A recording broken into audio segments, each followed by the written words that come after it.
이 사랑이 우리가 변질되어 있기 때문에 무언가 더 기능을 첨부해줘야 차별 없이 줄 수가 있으니까 기능을 더 해주었다. 국어대사전 은혜, 고맙게 베풀어주는 신세나 혜택. 은혜가 뭐라고? 이거 주는 거란 말이에요. 고맙게 베풀어준다 할 때 조건이 있는 거예요, 없는 거예요? 그러니까 앞에 사랑이 조건 없이 한다고 했죠? 차별 없이. 세상에서 은혜는 받는 사람 입장에서는 빛이고 주는 사람 입장에서는 사랑이다. 그래서 우리가 은혜 생각하면은 나쁜 생각이 들어요, 안 들어요?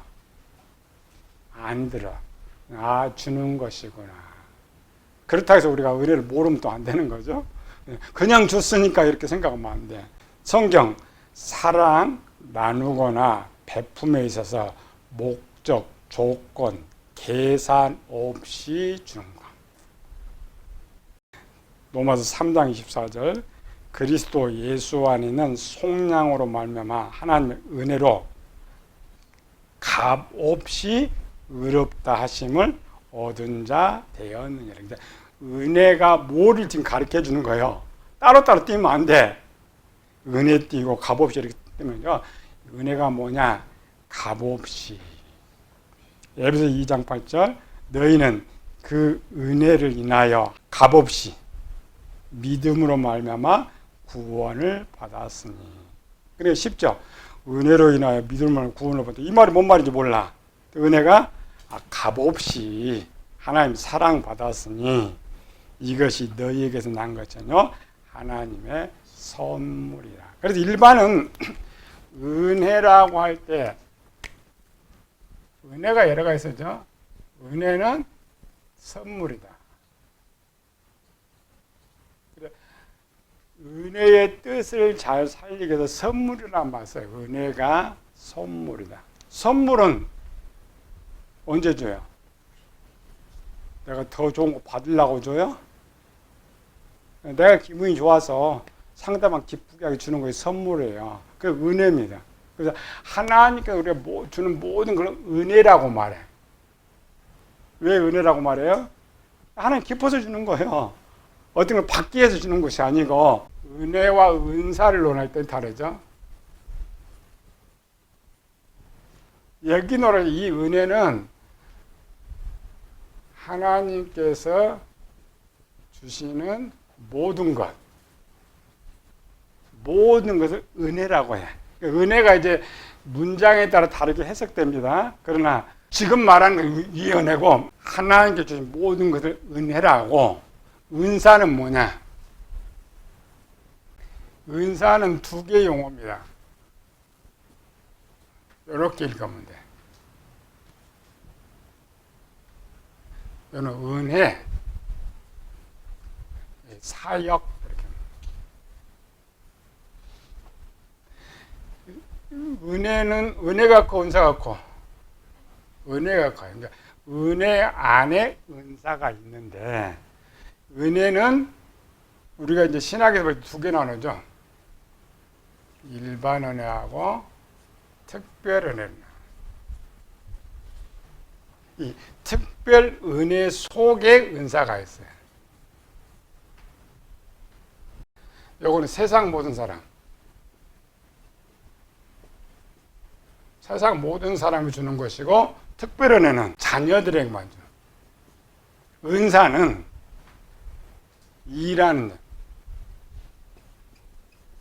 일하는 사람에게 부족한 것을 채워주는 게 은사예요. 고린도서 12장이죠. 성령이 각 사람의 필요에 따라 나누어 줌이니라. 어떤 사람에게는 지혜를, 지식을, 믿음을, 능력을, 애연 이렇게 쓰는 거죠. 다릅니다. 근데 지금 우리가 배우고자 하는 은혜는 이쪽 말이에요. 여기 뭐라고 했어요? 값없이. 값없이 주는 은혜. 문장을 잘 봐야 돼요. 이쪽 문장이냐 이쪽 문장이냐, 이쪽 문장이냐, 이쪽 문장이냐. 우리 단어의 제일 중요한 거 뭐라 해서 단어가 중요한 건 아니라겠죠. 문장이 중요해. 이 단어가 그 문장에서 어떻게 쓰이느냐를 전해줘야지 단어만 갖고 그냥 막 전해버리면 안 돼. 가끔가다 목회자 그런 목회자들 많아요. 그냥 단어 하나 갖고 한 달 막 1년씩 하는 목회자들 있는데 본문과는 전혀 상관이 없어. 자기 자랑. 아닙니다. 본문을 따르면 절대 안 돼요.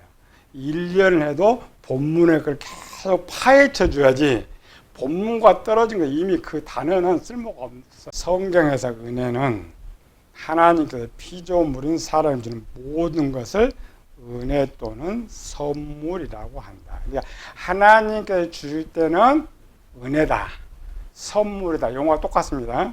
근데 은혜가 뭐냐를 설명해, 선물이라는 설명이죠. 사랑의 기능 안에서 은혜의 기능은 어떤 조건이나 대가를 생각지 않고 주는 것이다. 남자와 여자, 친구, 형제, 부모와 자녀, 스승과 제자, 상사와 부하 등의 사랑이 아가페 사랑이 아니라는 말은 이들 사랑 안에서 받고자 하는 대가나 원함이 포함되어 있기 때문이다. 기본 크게는 모든 사람 내수 나가는 모든 것은 사랑입니다. 사랑인데 조건이 되면 사랑이 아니란 말이에요. 그래서 조건이 아니라 그걸 뭐래요? 뇌물이라 그러죠. 뇌물, 미끼 이런 말을 쓰고 있는데 그러나 누구에게 주든지 그것이 없으면 사랑이 됩니다.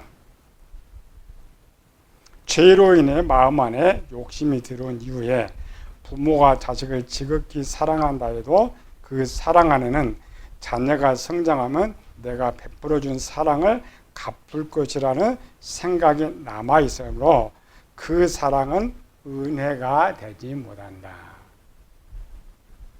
그래 그걸 몇 붙였죠. 필로스 사랑, 에로스 사랑 붙인 것은 성경은 목회자들 말하잖아요. 그건 아가페 사랑이 아니다. 그 말이 맞아요.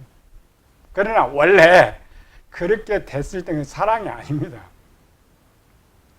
주는 모든 행위에 사랑이 있어서 어떤 대가나 원함의 마음이 없다면 그 모든 사랑은 은혜가 된다.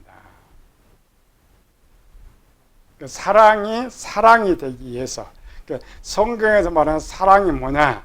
뭐가 뿌려져야 돼요? 은혜가 돼야 사랑이 된다. 그래서 은혜가 되지 않는다면은 주는 거는 맞지만 사랑은 아닙니다. 그리고 우리가 그걸 사랑이라고 하지 않잖아요. 뇌물 주면서 사랑이라고 그래요? 말 안 해요. 어떤 조건을 주면서 사랑이라고 말하지 않죠. 그러나 그것이 없다면 사랑이라는 말이 맞습니다. 은혜의 기능.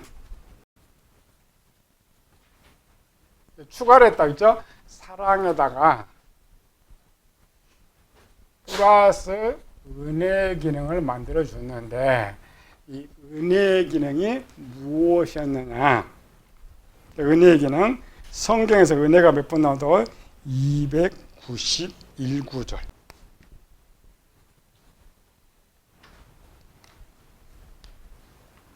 다섯 가지가 다 사랑이에요. 우리는 사랑 단어만 찾는 것이 아니고 249페이지 봅시다.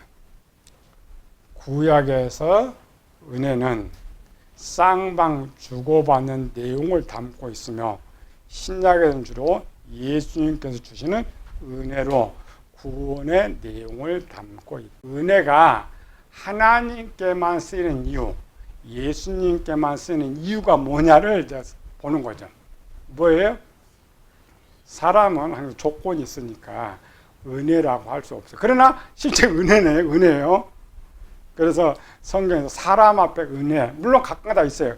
은혜라는 단어가 쓰여질 때가 있지만 하나님께서는 완벽한 은혜이기 때문에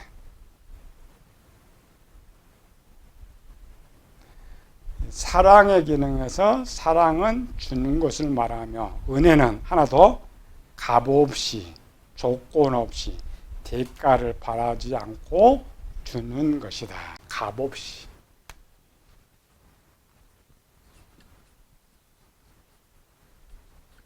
사랑이 주는 거죠. 주는 것인데 값없이 주는 것을 은혜라 그래요. 그래서 창세기 6장 8절. 그러나 노아는 여호와께 은혜를 입었더라. 우리는 단어만 하는 거죠. 이 문장을 읽으면서 알아야 돼요. 지금 은혜가 뭐라고요? 주는 것인데 값없이.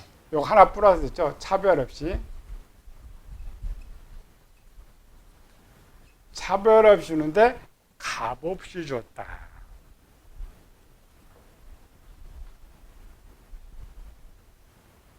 그럼 이 시대 이걸 가지고 있는 노아로 가야죠.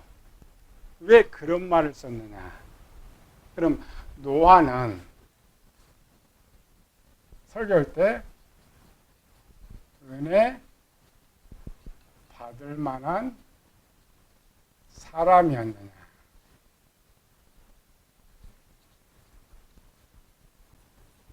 노아는 여호와께 은혜를 받았더라. 요 문장이 뭔지 이해를 해야죠. 여기는 상황이 지금 기록되어 있어요? 안 되어 있어요? 상황이 안 되어 있어. 그러니까 이럴 때는 우리가 뭘 찾아야 돼? 상황이 찾아야 있어. 어떤 상황이었는데 하나님께 노아에게 은혜를 주었느냐를 살펴야 이 하나님의 은혜를 찾을 수가 있어요. 그래서 성경의 가장 기본은 본문을 잘 읽어야 돼. 요 기록이 나오는 이유.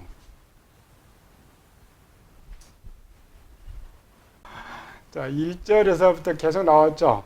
끝에 이렇게 나왔죠. 요거는 요거 때문에 되는 거지. 창세기 6장 1절에서부터 앞에 절까지 7절까지의 내용을 기록하고 8절의 내용이 있는데, 그러면 이 앞으로 가면은 노아는 어떤 사람이었느냐를 점검할 수 있어요. 어떤 사람? 노아는 은혜 받을 만한 사람이었느냐가 아니다라는 거예요. 그 은혜라는 말은 선물인데, 물론 상당히 받을 만한 자격이 있어서 선물을 받는 사람이 있어요. 그러나 앞에 문장 노아 것을 읽어보면은 6장 2절만 해도 나의 영이 사람과 함께 하지 아니하리라. 그러면 그 사람에게 노아가 포함된 거예요? 포함되지 않는 거예요? 포함된 거예요. 그러니까 노아 자체가 은혜 받을 조건이 안 되는데, 그럼에도 불구하고 하나님께서 아무런 조건을 생각하지 않고 은혜를 베풀어 주셨다 이 말이에요. 그래서 이 기능을 잘 알아야 돼요. 기능을 잘 알아 이 본문이 보여줍니다. 은혜를 입었다. 값없이. 자, 앞에는 조건이 분명히 있죠. 노아는 죽을 자예요. 버림받을 자예요. 저주받을 자예요. 그럼에도 불구하고 하나님께서 노아에게 은혜를 값없이. 그럼 노아가 받은 은혜가 큰 거예요? 작은 거예요? 엄청 큰 거예요. 단어 하나하나가 기능이 문장을 살려요. 그래서 뒤에 이제 어떤 은혜를 받았느냐 이제 뒤에 나오죠? 어떤 은혜 받았어요? 여기서. 요 뒤에부터가 이제 은혜. 입었더라를 문장 보면은 과거형이요, 현재형이요, 미래형이요, 과거형이 되는 거죠. 그런데 이거 착각하면 안 돼. 노아 이 시대에 이 글을 쓰고 있다면 과거형이 맞지만 이 글은 지금 언제 쓰는 거예요? 출애굽 때. 우리는 이 본문을 읽으면 뭐냐면 지금 노아가 이때 이전에 하나님의 은혜를 받았다 이렇게 지금 쓰고 있어요. 그러나 문장을 좀 잘 읽으면 노아가 만약 은혜를 받았더라면 노아는 버림받을 대상이 되는 거야, 안 되는 거예요? 안 되는 거예요. 그런데 요 문장 훗날 쓴 거예요. 이 은혜를 뒤에서 찾아야 돼.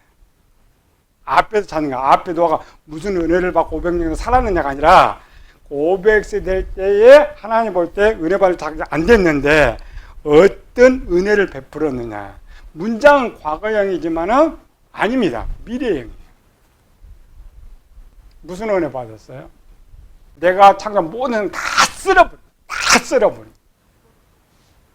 다 쓸어버린다는 게 은혜 받을 대상이 아니에요? 아니에요. 그런데 노아를 살려줬어요? 안 살려줬어요? 살려줬어요. 조건 있이? 조건 없이. 값 없이.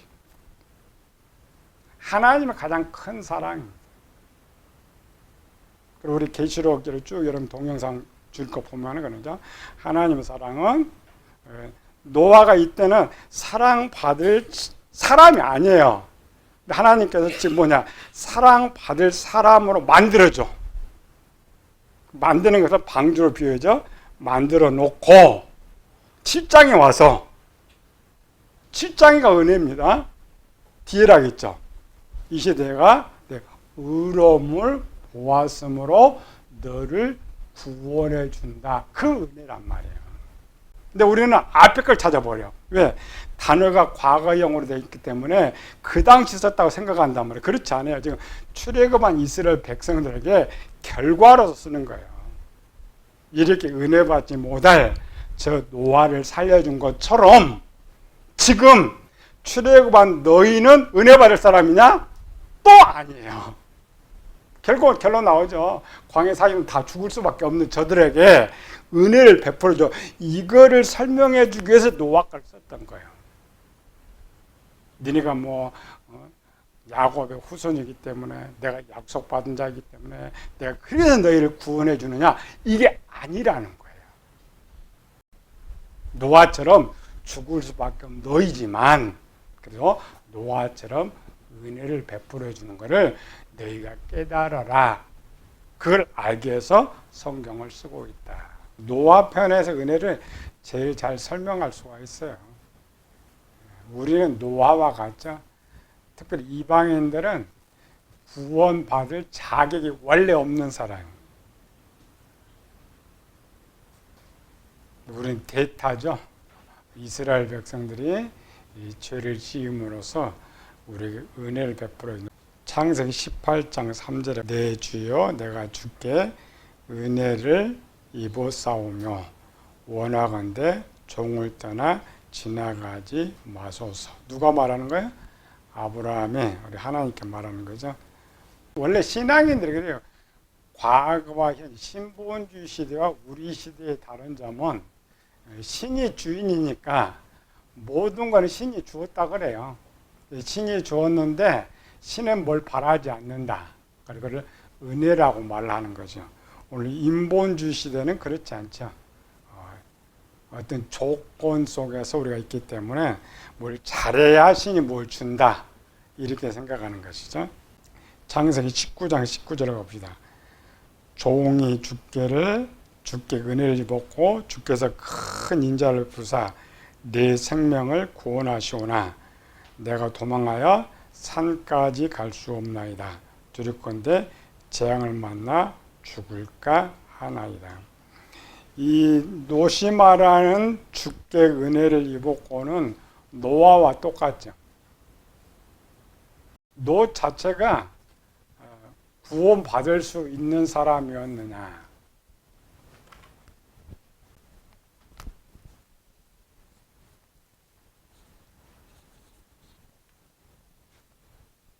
두 천사가 지금 소돔성에 왜 갔어요? 주의 종이 주께 은혜를 입었고, 이 말은 과거가 맞죠? 노아 거는 뒤에 거라 있죠. 후에 주의해 줘. 롯이 주께 은혜를 입었고는 무슨 은혜를 말해? 여기서 말하는 은혜는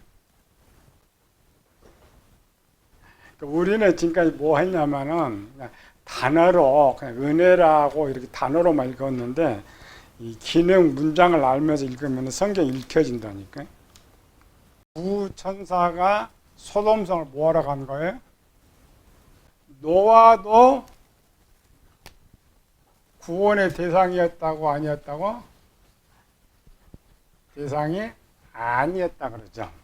그럼 요 롯은 구원의 대상이 아니야? 롯도 구원의 대상이 아니야. 왜 롯이 구원의 대상이 아니냐? 19장 12절 13절 그 사람들이 롯에게 이르되 이 외에 내게 속한 자가 또 있느냐? 내 사이나 자녀나 성중에 내가 속한 자들 다 성 밖으로 이끌어내라. 그들에 대한 부르짖음이 여호와 앞에 크므로 여호와께서 그것을 멸하려고 우리를 보내셨나니 우리가 멸하리라. 자, 이 문장을 잘못 읽으면 뭐가 떠오르냐면 롯은 구원받을 사람이었구나라고 우리가 착각하는 거예요. 롯뿐만 아니라 지금 천사가 사이나 자녀들까지 지금 구원한다는 말을 하고 있기 때문에 우리가 항상 성경 읽으면서 착각하는 것. 우리는 본문만 내가 읽는 그 부분만 읽는 거죠. 그래서 지금 19장은 어디서 연결되는 거예요? 18장에서 연결되는 거예요. 창세기 18장에서 하나님께서 왜 오신 거예요? 창세기 18장에 하나님 오신 이유. 소돔과 고모라 멸하려고.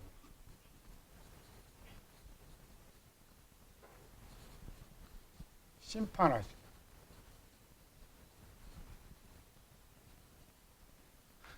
소돔과 고모라를 심판하시려고 했을 때에 롯이 포함되는 거예요? 포함되지 않는 거예요? 롯도 포함되는 거예요.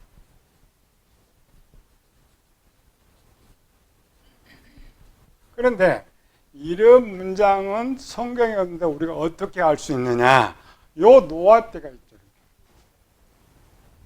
그래서 성경을 많이 읽어야 돼. 본문만 아까처럼 잘못 읽으면은 롯은 구원받을 대상이었구나라고 착각하는데 그렇지 않고 롯도 멸망의 대상이었는데 18장이 이제 추가가 된 거죠. 뭐가 추가된 거야? 롯이 은혜받게 된 배경.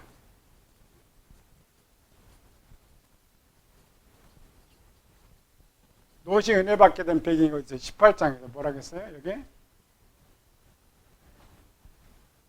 아브라함의 기도.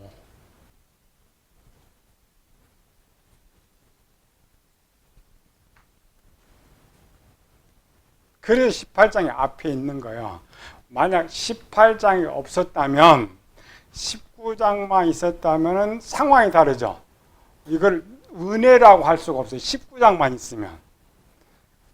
은혜는 값없다겠죠. 만약 18장이 없는데 19장만 있으면은 롯이 어떻게 구원받아요? 자기가 천사들을 잘 대접해서 구원받는 거지. 그건 은혜가 아니에요. 은혜는 어떤 조건이나 값이 없어요. 우리는 착각해요. 19장에 가면서 롯이 의인이고 성문에 앉아서 천사를 잘 대접했더니 천사가 저도 은혜 베풀어서 롯을 구원해 줬다. 아닙니다. 그러면 은혜라는 말을 쓸 수가 없어요. 하나님께서 소돔과 고모라를 멸하려 왔다고 분명히 했고 이때 아브라함의 대화도 뭐예요? 아브라함도 지금 누가 죽는다고 생각한 거예요? 롯이 죽는다고 생각한 거예요. 그래서 구원했죠. 그러면 이때의 아브라함은 누구? 그렇죠. 예수님. 어디 나와요? 이 기록에. 로마서 8장에 누가 우리를 송사하려. 어렵던 예수 그리스도인은 하나님 우편에서 우리를 간구하시는 자신이라. 이 아브라함 역사입니다. 역사는 오늘에 똑같이 적용이 되는데 아브라함은 등장할 수가 없다겠죠. 그래서 이렇게 예수님으로 바꾸는 거예요. 우리 예수님 기록이라든가 원래 성경 해석이 그런 거예요. 아브라함의 기도로. 그래서 주의 종이 주께 이제 은혜를 입은 거 알았죠. 만약에 자기가 행동을 했으면 이 말을 안 쓴단 말이에요. 당연한 것이죠. 그리고 이렇게 구원받는 데는 롯은 뭐 했어요, 안 했어요? 아무것도 안 한 거예요. 잘못 착하면 손님, 천사 대접인데 아무것도 안 한 거예요. 아무것도 안 했는데 그 구원의 부분에서는 누군가를 통하여서 했는데 예수님의 기도를 들어서 하나님께서 값없이 그냥 롯을 구원해 줬어요. 그래서 그 기록을 19장에 쓰고 있어요. 창세기 19장 29절에 하나님이 그 지역의 성을 멸하실 때 곧 롯이 거주하는 성을 엎으실 때 하나님이 아브라함을 생각하사 롯을 그 엎으시는 중에 내보내셨더라. 그래서 은혜가 되는 거예요. 우리가 문장을 잘못 읽어서 롯이 천사를 대접했다면 이 기록이 안 나와야죠. 롯이 누구 때문에 구원받았어요? 아브라함 때문에. 이거 오늘 해석할 때는 예수님 때문에 우리 매일 우리가 죽어야 할 우리를 예수님 때문에 구원받고 이방인 우리가 구원받는다. 여기에 아무런 조건이 없다. 그것이 뭐라고요? 은혜.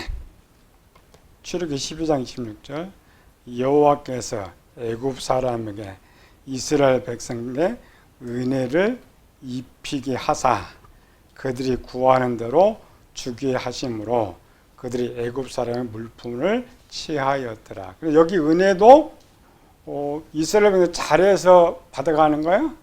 아니죠. 받을 자격이 없는데 엄청 값없이 청구한 대로 다 받아갔다. 출애굽기 15장 13절에도 주의 인자하심으로 주께서 구속하신 백성을 인도하시되 주의 힘으로 그들을 주의 거룩한 처소에 들어가게 하시나이다. 출애굽기 18장 9절 이드로가 여호와께 이스라엘에 큰 은혜를 베푸사 애굽 사람에서 구원하심을 기뻐하며. 항상 은혜 생각하면 많이 생각하지 말라. 은혜는 값없다, 대가 없다, 조건 없다. 하나님께만 주신 그 은혜가 아니고 은혜의 기능이 내 안에 있어요. 그래서 주는 거는 사랑인데 주면서 아무 생각이 안 남는다. 그러면은 내 뭐가 지금 가동됐어요? 은혜의 기능이 가동됐는데 반대로 우리는 그렇지 않죠. 내가 오늘 성경 방송을 하다가 지하철 오니까 어떤 사람이 있어서 한 5만 원짜리 줬어. 한 장 줄 수 있죠. 그러면은 그거 잃어버릴까? 잃어버리겠어요? 그건 은혜가 될까? 안 되는 거예요. 은혜는 항상 내가 줬는데 제일 쉽게 생각나지 않는 거. 생각 안 날 수가 없죠. 행동하니까. 그런데 생각 안 날 수가 있어요. 기록 있죠, 성경에? 어디? 마태복음 25장. 우리가 언제 했습니까? 조건 없이 그냥 기분 좋아 주는 거는 별로 기억 안 나와요. 근데 반드시 점검해 봐야 돼. 뭘 주는데 기억이 나고 조건이 아니어도 뭘 줬다는 생각이 남아. 아직 변질된 거예요. 원래 기능이 그냥 주는 걸로 끝나게 돼 있는데 남으면 안 된다. 그래도 할 수 없이 그거는 남지만 하나 더 조건이 내가 줬으니까 오늘 하나님 또 복 주지 않을까? 오늘날 교회 주일 성수했으니까 복 주지 않을까? 우리는 항상 그런 생각이 있잖아요. 그나마 더욱 또 11조라면 내가 11조에 더 큰 복 주지 않을까? 하나님이 우리에게 은혜를 주신 것처럼 우리도 하나님께 은혜를 돌려드려야 돼. 우리가 돌려드리는 게 은혜란 말이에요. 그래서 사람들이 은혜 갚았다는 말은 무슨 말이에요? 저 사람이 나는 받을 자격도 누가 줬어. 그 받은 은혜는 기억해야죠. 주는 은혜는 기억하면 안 돼. 받은 은혜는 반드시 갚을 생각을 해야 돼. 그 사람 아니고 다른 사람한테도. 그건 기능이 건강한 사람. 요한복음 1장 16절 17절 우리가 다 그의 충만한 데서 받으니 은혜 위에 은혜르라. 10절 율법은 무엇으로 말미암아 주신 것이요 은혜와 진리는 예수 그리스도 말미암아 온 것이라. 은혜의 은혜란 무슨 말이에요? 은혜 중에 가장 큰 은혜, 하나님 주신 가장 큰 선물이 뭐라고요? 그 아들을 주신 것. 내용이 그렇게 됐죠. 사도행 15장 12절 그러나 우리는 그들이 우리와 동일하게 주 예수의 은혜로 구원받는 줄을 믿노라 하니라.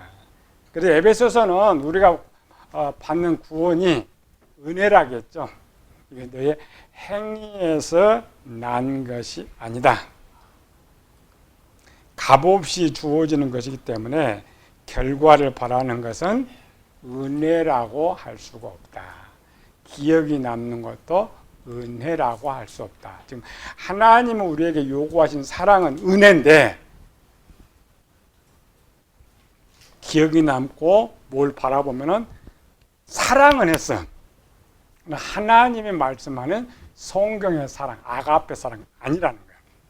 근데 내가 줬어. 아무 생각도 안 나. 그러면은 하나님 사랑한 거야. 그게 아가페 사랑이에요. 우리가 아가페 사랑은 하나님이 우리를 사랑한 것을 아가페 사랑이다. 그거 아닙니다. 하나님도 사랑이지만 우리에게 요구하는 것이 그와 같이 사랑하라겠죠. 그래서 우리가 그와 같이 하면 내가 아가페 사랑한 거예요. 로마서 11장절 만일 은혜로 된 것이면 행위로 말미암지 않음이니 그렇지 않으면 은혜가 은혜되지 못하느니라. 쉬운 거야. 그러니까 감정해 보면 쉬워요. 그래서 짧게 쓰는 거죠. 왜? 길게 쓰면 뭔 말이 이해가 안 되니까. 그래서 우리 생활에서 항상 이것도 숙달입니다. 숙달 되면은 우리는 원래 프로그램이 변질돼 가지고 이 입력은 돼 가지고 남는 거죠. 원래 이런 것은 남지 않도록 하나님 만들어 놓으신 거예요. 세상 거. 왜? 우리가 이 세상에 살다가 하나님 나라에 가면 이 세상까지 남아요, 안 남아요? 안 남죠. 원래 처음 만드는 기능이 그런 거예요. 처음 만드는 기능은 사람이 하는 행위만 하도록 만들어 놨기 때문에 어떤 것이 입력이 안 되도록 돼 있단 말이죠. 마귀가 그걸 변질시켰어요. 왜? 요거를 잘 가동시켜야 내가 타락할 수가 있어. 신앙이 성장하지 않을 수가 있는 거죠.